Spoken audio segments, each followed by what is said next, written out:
Senate Republicans are pushing an aggressive timeline to vote on a major overhaul of the U.S. tax code by Friday, but Congress's official tax scorekeeper is racing, too, and that could pose a problem for the GOP.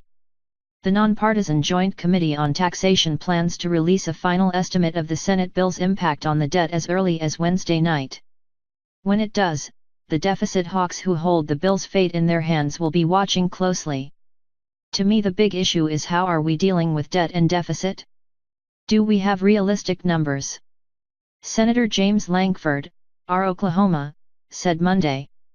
Lankford is one of at least 4 senators who have expressed major unease with how much the tax cut bill will add to the nation's $20 trillion debt. If the report shows a hefty addition to the debt, a few Republican senators might abandon the bill or demand major changes.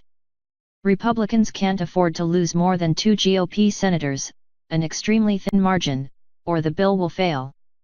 Subscribe to the Post Most newsletter, today's most popular stories on the Washington Post. Even without the tax bill, the United States debt is expected to balloon to $31 trillion by 2027 as baby boomers age and the government pays out more for Social Security and Medicare. The Joint Committee on Taxation, the nonpartisan analysts charged with estimating the costs of any tax bill, has already put out an initial report saying that the Senate GOP plan would add just over $1.4 trillion to the United States debt by 2027, bringing the total debt to $32.4 trillion. But President Trump and many Republican leaders say that forecast is too high because it does not account for any growth from the tax bill. The analysis that the JCT plans to release as early as Wednesday would be a dynamic score that factors in all the growth that's expected to come from businesses and families taking their tax savings and spending, saving or reinvesting the money. The Trump administration contends there will be so much growth that the tax bill will pay for itself entirely, but hardly anyone else is willing to go that far. Nonpartisan economic groups say the tax bill is likely to generate modest economic growth that would pay for a third of the bill's total price tag, if that. The right-leaning Tax Foundation estimated the bill would end up adding about $1 trillion to the debt after accounting for growth. The Committee for a Responsible Federal Budget says the true cost is likely to be over $2 trillion because the country is probably going to have to pay much higher interest in the coming years.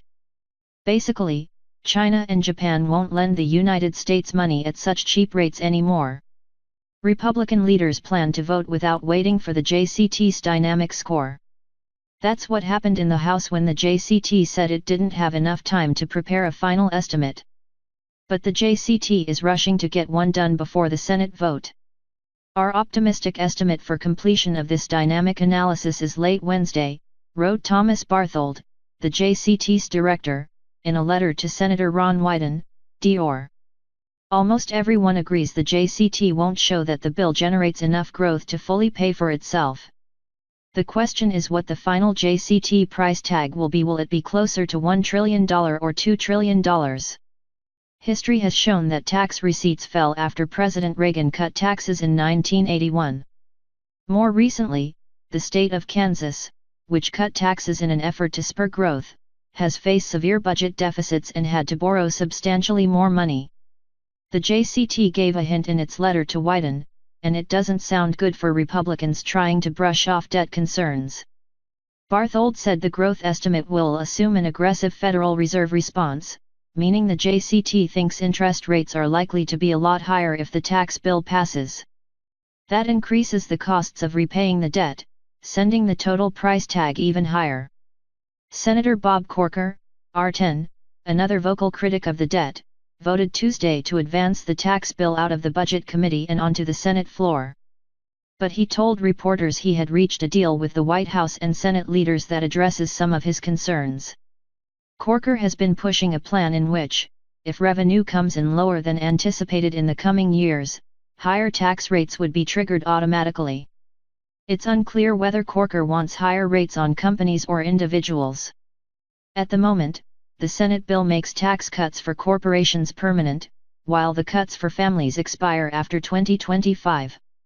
Some Republicans say they fully expect the individual tax cuts will be made permanent later on, but that means an even bigger addition to the national debt.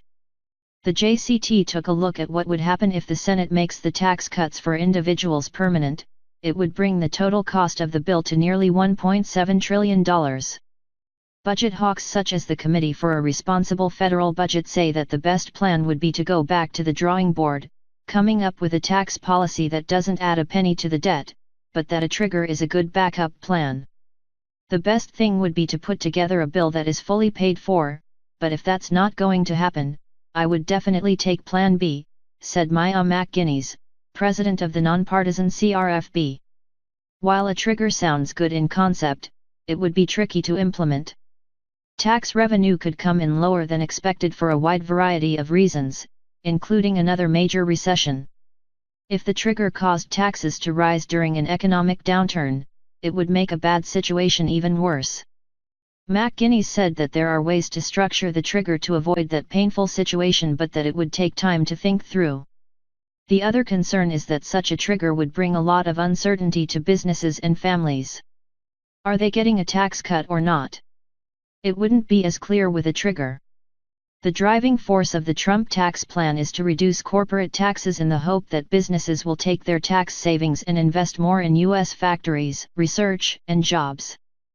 But companies are likely to be a lot more hesitant to open the purse strings if they aren't sure how long the low tax rates will last. This trigger idea has caught on, and could greatly complicate the bill's path, and it surely would complicate long-term tax planning if a future tax hike suddenly becomes a possibility, Greg Valliere, chief global strategist at Horizon Investments, wrote in a note to clients. The U.S. Chamber of Commerce, among other business groups, is already speaking out against a trigger, calling it unreasonable and unnecessary. But the concerns for business have to be weighed against the bigger woes for the U.S. economy if the debt hits an alarming level. Investment bank J.P. Morgan warned this week that federal deficits are likely to hit $900 billion or 4.4% of gross domestic product by 2019 if the GOP tax plan becomes law. That would be the largest deficit in the post-war era that wasn't from a recession. Read more. Senate Republican tax plan clears hurdle with help from two key GOP holdouts. Senate GOP tax bill hurts the poor more than originally thought, CBO finds.